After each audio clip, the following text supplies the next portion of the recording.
Good morning student. आज हम chapter 9 science subject से क्लास 9th के साइंस सब्जेक्ट से चैप्टर 16 से पेट्रोलियम का टॉपिक समझेंगे कि पेट्रोलियम क्या है। स्टूडेंट पेट्रोलियम दो शब्दों से मिलकर बना हुआ है, पेट्रा और ओलियम।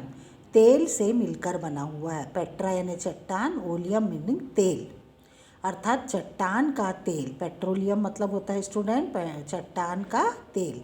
पेट्रोलियम कैसा बना यह तो हम लोग जान चुके हैं स्टूडेंट कि समुद्र में क्या हुआ था कि समुद्र में जीव जो है वो समुद्र में रहने वाले जीवों से हुई है। जब ये जीव मृत हुए तब इनके शरीर समुद्र के पेंदे में जाकर जम गए स्टूडेंट, और फिर रेत और तथा मिट्टी की तहों द्वारा ढक गए। लाखों वर्ष तक ऑक्सीजन की अनुपस्थिति में उच्च ताप व दाब पर मृत जीव जो थे स्टूडेंट वो पेट्रोलियम तथा प्राकृतिक गैस में परिवर्तित हो गए। तो यह है पेट्रोलियम। पेट्रोलियम का स्टूडेंट कोई निश्चित रासायनिक सूत्र अभी तक नहीं है। क्यों नहीं है स्टूडेंट रासायनिक सूत्र पेट्रोलियम का? इसलिए नहीं है क्योंकि यह कई हाइड्रोकार्बन का मिश्रण होता है, और इन हाइड्रोकार्बन का पृथक्करण साधारण हम आसवन विधि द्वारा नहीं कर सकते। अतः इसके लिए हमें एक विशेष विधि का उपयोग करना पड़ता है स्टूडेंट, जिसे हम बोलते हैं प्रभाजी आसवन।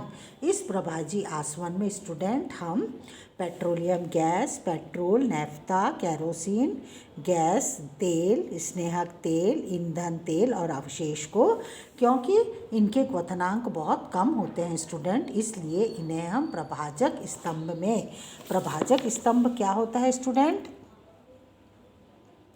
जिनके पेट्रोल में कई हाइड्रोकार्बन का मिश्रण है, जिनके क्वथनांक में स्टूडेंट बहुत कम अंतर होता है, और ऐसे मिश्रण के घटकों को साधारण हम आसवन विधि के द्वारा नहीं पृथक कर सकते। इन्हें हम विशेष प्रभाजक, एक विशेष आसवन उपकरण का हम प्रयोग करते हैं, जिसे हम बोलते हैं प्रभाजक स्तंभ। इस प्रकार दो या दो से अधिक मिश्रणीय द्रव को हम, जिनके क्वथनांक के मध्य बहुत कम अंतर होता है, पृथक करने की विधि प्रभाजी आसवन स्टूडेंट कहलाती है।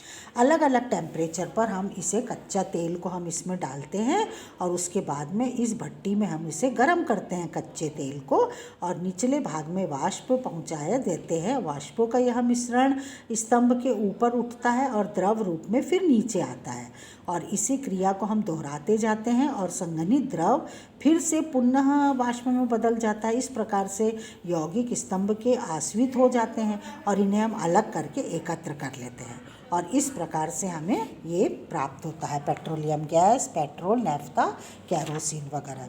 ठीक है स्टूडेंट। अगला टॉपिक हमारा है स्टूडेंट पेट्रो रसायन। पेट्रो रसायन क्या होता है स्टूडेंट? पेट्रोलियम से उत्पन्न रसायन को हम कहते हैं पेट्रो रसायन। फिर दोहराऊंगी मैं आपके लिए, पेट्रो रसायन, पेट्रोलियम से उत्पन्न रसायन क्या कहलाते हैं स्टूडेंट? पेट्रो रसायन, पेट्रोलियम से उत्पन्न रसायन। पेट्रो रसायन के प्रारंभिक उपयोग की कहानी तो बहुत ही रोचक है। पेट्रोलियम धीरे धीरे गड्ढों से स्वतः निकलता रहता था।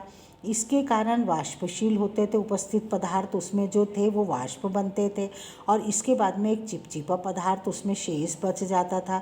इसका उपयोग नाव में और जलरोधी बनाने में, नावों को जलरोधी मतलब पानी का उसमें प्रभाव ना पड़े, उस पानी से उसको बचने के लिए बनाया जाता था।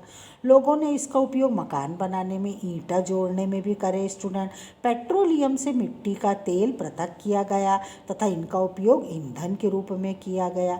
19वीं शताब्दी में मजदूरों द्वारा जख्मों और जलने के उपचार हेतु पेट्रोलियम से प्राप्त जेली का उपयोग किया गया स्टूडेंट। सौंदर्य प्रसाधन का उपयोग किया गया, पेट्रोलियम जेली का उपयोग किया गया सौंदर्य प्रसाधन में। पेट्रो रसायन का उपयोग अपमार्जक, रेशे, पॉलिएस्टर, नायलॉन बनाने में किया गया स्टूडेंट। प्लास्टिक आदि के निर्माण में किया गया। आज विभिन्न क्षेत्रों में प्लास्टिक उत्पादों ने क्रांतिकारी परिवर्तन ला लिया है ना। हर क्षेत्र में हमें इसकी महत्ता बढ़ती जा रही है। तो यह है स्टूडेंट पेट्रो रसायन। Thank you student.